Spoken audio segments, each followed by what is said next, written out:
What's up, Both Lighting USA? Today I'm going to show you how to change the battery in your 360 tube. So you're going to pick it up and go to the bottom where the either sound active or non-sound active disc is, and you're going to unscrew that. Yep, and once you get that off, you set that aside. Alright, and then at that point you should find some wires and a blue battery. You're going to want to slip the battery out a little bit, and you'll see a black connection between the tube itself and the battery. It's going to take two hands, unlike what I try to do here, to disconnect that. And once you get that disconnected, you can slip the old battery out. Yep. And then you can replace it with your new battery.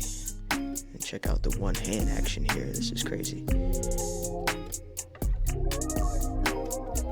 Alright. And try your best not to get the cable stuck in there like I did.